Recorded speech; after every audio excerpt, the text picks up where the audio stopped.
아침을 준비할 때도, 잠들기 전 조용한 밤에도 당신의 하루 속 어딘가에 잠시 쉬어갈 수 있는 한 페이지를 남깁니다. 혹시 이런 상상을 해보신 적 있으신가요? 내가 쓰는 말 하나, 표정 하나, 심지어 속으로 떠오르는 생각조차 범죄가 되는 세상. 조지 오웰의 1984는 바로 그런 디스토피아 속에서 인간의 자유와 진실, 사랑이 어떻게 무너지는지를 담은 이야기입니다. 이 소설의 세계는 세 개의 거대한 초국가로 나뉘어 있습니다. 오세아니아, 유라시아, 그리고 이스트아시아. 이들은 각각 독재적이고 전체주의적인 체제를 갖추고 있으며 언제나 둘 중 하나와 동맹을 맺고 또 다른 하나와는 전쟁을 벌이는 구조로 돌아갑니다.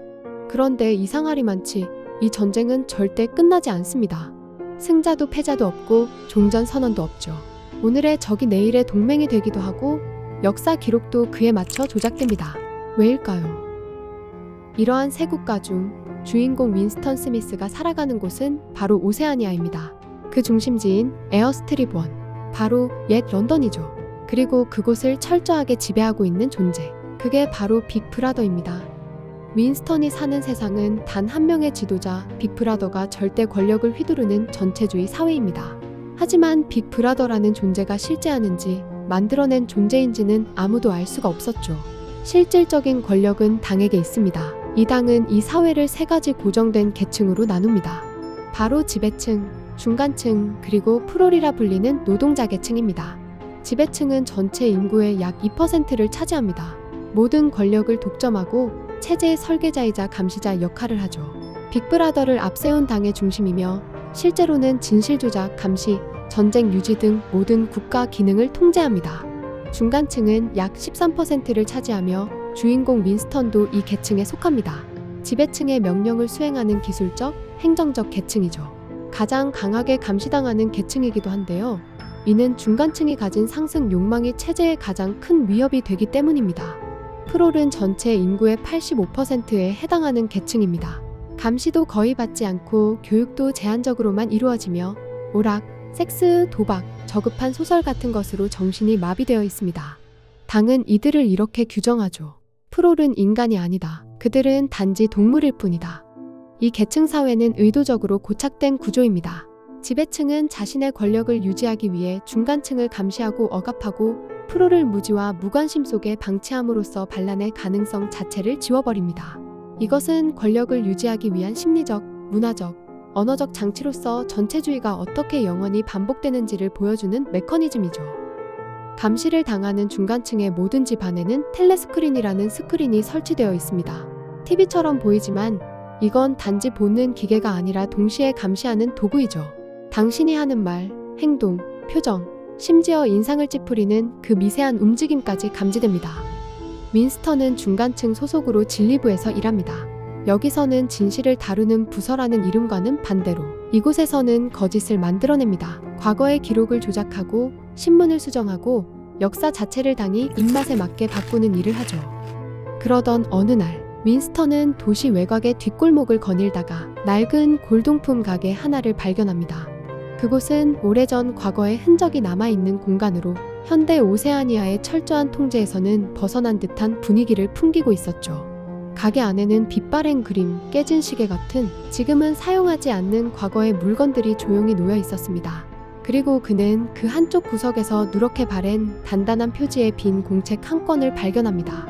지금 시대에는 글을 쓴다는 행위 자체가 감시 대상이기 때문에 이런 물건은 거의 금지되다시피 했죠. 하지만 그 순간 윈스턴은 본능적으로 그 공책을 손에 집어들고 맙니다. 그건 단순한 충동이 아니었습니다. 누군가의 허락 없이도 자기 생각을 적을 수 있다는 가능성, 그것만으로도 그는 살아있다는 감각을 느낀 것이죠. 집으로 돌아온 윈스턴은 텔레스크린이 보지 못하는 벽의 어두운 사각지대를 찾습니다. 그리고 떨리는 손으로 펜을 들고 수년 만에 처음으로 종이 위에 글씨를 씁니다. 자유란 이 더하기 2가 4라고 말할 수 있는 자유이다. 만약 그런 자유가 허용된다면 다른 모든 것도 따라온다. 그것은 단순한 문장이 아니었습니다. 그는 지금 빅브라더의 사회에 반항하는 생각 범죄를 저지르고 있는 것이었습니다. 그리고 그가 아직 인간임을 증명하는 유일한 길이었죠. 그 순간부터 윈스턴은 사상의 죄인이 됩니다. 생각을 글로 적는다는 이 행위는 곧 체제에 대한 도전이었고 그의 인생을 돌이킬 수 없는 방향으로 이끌게 됩니다. 윈스턴이 일기를 쓰며 내면의 자유를 되찾으려 애쓰던 그때 그의 시선을 자꾸만 끄는 한 사람이 있었습니다. 그녀는 같은 진리부에서 일하는 젊은 여성 줄리아. 늘 허리에 반성욕 청년 단체의 붉은 띠를 메고 다니며 충성심 강한 모범 시민처럼 행동하는 인물이었습니다. 윈스턴은 처음에 그녀를 의심합니다. 내가 몰래 쓰는 일기, 품고 있는 반체제적인 생각을 혹시 이 여자가 눈치채고 날 감시하고 있는 건 아닐까? 그녀가 나타날 때마다 윈스턴은 심장이 철렁 내려앉았죠. 어느 날 줄리아가 그를 힐끔힐끔 바라보다가 갑자기 진리부 복도에서 다친 척하며 넘어집니다. 윈스턴이 다가가 도와주려는 찰나 그녀는 그의 손에 종이 쪽지를 쥐어주고 조용히 사라집니다. 그 쪽지에는 딱 한 줄이 쓰여 있었습니다. 당신을 사랑해요. 놀랍게도 줄리아는 이미 윈스턴이 자신과 닮았다는 걸 눈치채고 있었던 것입니다. 그녀는 말을 하지 않아도 눈빛과 태도로 당에 순응하지 않는 기운을 느낍니다. 줄리아는 그런 기운을 윈스턴에게서 느꼈고 그를 감시자가 아닌 동지로 아니면 어쩌면 운명처럼 느꼈던 거죠. 줄리아는 겉으론 체제에 충성하는 척하면서도 사실은 수년간 몰래 여러 남성과 관계를 맺으며 온몸으로 당에 저항해왔습니다. 사랑과 성욕 그리고 감정은 당에게 통제의 대상이기에 그녀의 이런 행위는 쾌락을 통한 혁명이자 일종의 개인적 반항이었죠. 윈스턴과 줄리아는 이후 사람들의 눈을 피해 숲속 건물의 빈 창고 그리고 골동품 가게 위층에서 몰래 만나며 사랑을 나눕니다. 하지만 그 사랑은 단순한 연애가 아니라 감정이 허용되지 않는 체제에 대한 철저한 반란이었습니다. 줄리아와의 은밀한 만남이 계속되던 어느 시점 윈스턴의 주변에 또 다른 사람이 나타났습니다. 오브라이언이었죠. 진리부의 고위 간부인 그는 겉으로는 충성심 강한 당의 일원이었지만 윈스턴은 그의 말투, 눈빛 그리고 가끔씩 내비치는 모호한 농담에서 왠지 모를 비밀스러운 신호를 감지합니다. 그 사람은 우리와 같은 생각을 하고 있을지도 몰라. 윈스턴은 줄리아에게 이렇게 속삭이며 그가 비밀 저항 조직인 형제단의 일원일지도 모른다는 희망을 품게 되죠. 그러던 어느 날 오브라이언은 윈스턴과 줄리아를 자신의 집으로 초대합니다. 놀랍게도 그곳에는 텔레스크린을 끌 수 있는 기능이 있었고 그 순간 윈스턴은 확신합니다. 이 사람은 진짜 우리 편이야. 그리고 오브라이언은 윈스턴에게 한 권의 책을 건넵니다. 황금의 책이라 불리는 이 책에는 이 세계가 어떻게 조작되고 있으며 그 구조가 어떻게 인간의 자유를 짓밟고 있는지를 상세히 분석하고 있었습니다. 윈스턴은 책을 읽으며 이 체제가 어떻게 사람들을 통제하고 왜 무너지지 않는지를 이해하게 됩니다. 이 책은 크게 세 가지 핵심을 다루고 있습니다. 첫 번째, 사회는 세 계급으로 나뉜다. 두 번째, 전쟁은 평화다.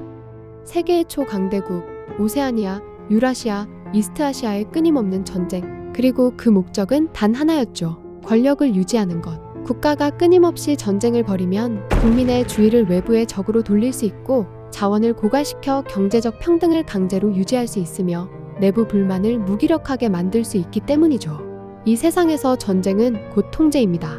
여기서 등장하는 개념이 바로 이중사고입니다. 서로 완전히 모순되는 두 가지 생각을 동시에 믿는 능력으로 사람들은 전쟁은 평화다 라는 모순을 스스로 믿고 받아들이지요. 이 사회에선 그건 말이 안 돼 라는 생각 자체가 생각 범죄가 됩니다. 그래서 사람들은 자신을 나도 모르게 속입니다. 그래, 당이 그렇게 말했으니까 맞는 거겠지. 어제 말과 오늘 말이 달라도 둘 다 믿자. 그게 안전하니까. 당은 바로 이 이중사고를 통해 사람들이 스스로 진실을 의심하지 않도록 만들고 결국엔 무엇이 진짜고 무엇이 거짓인지조차 잊게 만듭니다. 그래서 이중사고는 단순한 세뇌가 아니에요. 그건 현실을 다시 쓰는 기술 그리고 인간의 생각 자체를 재편성하는 가장 무서운 무기입니다. 세 번째, 무지는 힘이다. 당은 진실 자체를 파괴함으로 지배를 유지합니다. 과거의 기록은 매일 재작성되며 당은 항상 옳은 존재로 기억됩니다. 그리고 그 중심에는 바로 뉴스픽, 즉 신어가 있습니다. 뉴스픽은 기존의 언어, 즉 영어를 점점 없애고 단어의 수를 의도적으로 줄이는 방식으로 설계된 인공 언어입니다. 당의 언어학자인 사임은 뉴스픽의 목적을 이렇게 설명합니다. 당의 목적은 사고범죄 자체를 불가능하게 만드는 겁니다. 왜냐하면 생각을 표현할 단어가 존재하지 않게 될 테니까요. 예를 들어 나쁘다라는 단어는 아예 존재하지 않고 대신 좋다를 안 좋다라고 바꾸어 표현합니다. 표현이 간결해지는 게 아니라 생각의 범위 자체가 축소되는 거죠. 나쁘다라는 생각을 아예 못하게 되는 거예요. 그리고 가장 큰 비율을 차지하는 계층인 프롤, 즉 하층민은 아예 정치적 의식 자체를 갖지 못하도록 무지 속에 방치됩니다. 그들에게는 뉴스픽조차 가르쳐주지 않죠. 책은 말합니다. 프롤이 각성하면 당을 무너뜨릴 수 있다. 하지만 그들은 결코 각성하지 않는다. 이처럼 단어를 줄이고 문법을 단순화시키며 감정과 비판적 사고를 불가능하게 만드는 언어가 바로 뉴스픽입니다. 그렇다면 당의 진짜 목적은 무엇인가? 당은 왜 이런 짓을 하는가? 라는 생각을 하게 되는데요. 이 질문에 대한 답은 윈스턴이 받은 황금 책에는 없었습니다. 다시 윈스턴과 줄리아의 이야기로 돌아와서 두 사람은 도시 외곽의 낡은 골동품 가게 위층에 숨겨진 방을 빌려 만남을 이어갑니다. 그 방은 과거의 흔적이 남아있는 유일한 은신처처럼 느껴졌고 둘은 그곳에서 처음으로 감시받지 않는 인간으로 존재할 수 있다고 믿었죠. 텔레스크린이 없다고 믿었기 때문이에요. 하지만 그 모든 일은 철저히 짜인 함정이었습니다. 골동품 가게의 주인인 체링턴 씨는 사실 사상경찰 소속이었고 그들이 안전하다고 믿었던 방 안에는 텔레스크린이 숨겨져 있었습니다. 그리고 윈스턴과 줄리아는 체포됩니다. 그 둘은 사랑부로 끌려가게 되죠. 이름과는 다르게 이곳은 고문과 세뇌의 장소입니다. 그곳에서 다시 등장하는 인물이 바로 오브라이언입니다. 윈스턴이 비밀 저항 조직의 일원이라고 믿었고 황금의 책까지 주었던 사람이었죠. 하지만 실제로 오브라이언은 사랑부의 고문관으로 당을 위해 반체제 인물들을 고문하고 교정하는 핵심 인물이었죠. 1984에서 그는 단순한 실행자라기보다 당의 철학을 인격화한 존재입니다. 그의 말투, 사고방식, 고문의 방식은 모두 사랑이라는 이름 아래 완전한 복종을 이끌어내는 것을 목표로 합니다. 윈스턴은 전기 고문, 물리적 고통, 심리적 조작을 겪으며 서서히 무너져갑니다. 오브라이언은 윈스턴에게 묻습니다. 윈스턴, 이 더하기 2는 얼마인가? 윈스턴이 4라고 대답하면 오브라이언은 전기 고문을 합니다. 이렇게 오브라이언은 윈스턴의 의식을 무너뜨리며 반복하며 말합니다. 우리는 너가 거짓말을 하는 걸 원하지 않는다. 우리는 너가 믿기를 원한다.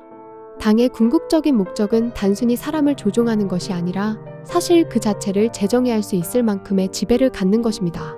윈스턴이 오브라이언 앞에서 마침내 완전히 무너지기 시작할 때 오브라이언은 종이에 4개의 손가락을 펼쳐 보이며 묻습니다. 여기 손가락이 몇 개지? 4개. 그리고 내가 5개라고 하면 계속된 고문 후 윈스턴은 공포와 혼란 속에서 마침내 말합니다. 5개예요. 5개라고 생각해요. 진짜로요. 이 더하기 2는 5. 이 짧은 문장은 강요된 믿음과 윈스턴의 자기 부정을 보여주는 장치이죠. 윈스턴은 진실을 보는 눈 대신 당이 원하는 현실을 보는 눈을 가지게 된 것이에요. 이 장면은 지성의 붕괴와 진실을 포기하는 윈스턴을 보여주는 장면입니다. 마지막으로 끌려간 곳은 101호실. 그곳에서 그의 가장 큰 공포, 쥐가 등장합니다. 그리고 고통 앞에서 그는 결국 외칩니다. 줄리아에게 해. 제발 줄리아에게 하라고. 그 순간 그는 줄리아를 배신합니다. 이 장면은 정서적, 인간적 자아의 붕괴, 즉 감정과 사랑의 마지막 배신을 상징합니다. 결국 완전히 무너진 윈스턴은 다시 사회로 돌아옵니다. 하지만 그는 더 이상 예전의 그가 아닙니다. 어느 날 윈스턴과 줄리아는 우연히 마주쳤습니다. 하지만 그들 사이엔 어떤 감정도 남아있지 않았습니다. 사랑도 분노도 슬픔도 아닌 공허함과 어색한 침묵만이 흐릅니다. 그들은 서로를 배신했고 더 이상 사람으로서 서로를 바라볼 수 없었습니다. 그리고 술집에서 윈스턴은 혼잣말을 합니다. 나는 빅 브라더를 사랑한다. 그 순간 이 이야기는 끝이 납니다. 1984는 단순히 정치 체제에 대한 경고가 아닙니다. 독자에게 그보다 더 본질적인 질문을 던집니다. 당신의 마음은 누구의 것인가?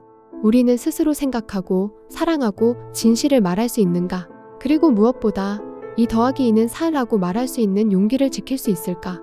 오늘 함께 읽은 이야기, 당신의 하루 어딘가에 오래 남았으면 좋겠습니다. 서재의 온도였습니다. 구독과 좋아요는 이 조용한 서재에 또 한 사람을 초대하는 일이 됩니다. 함께 해주셔서 고맙습니다.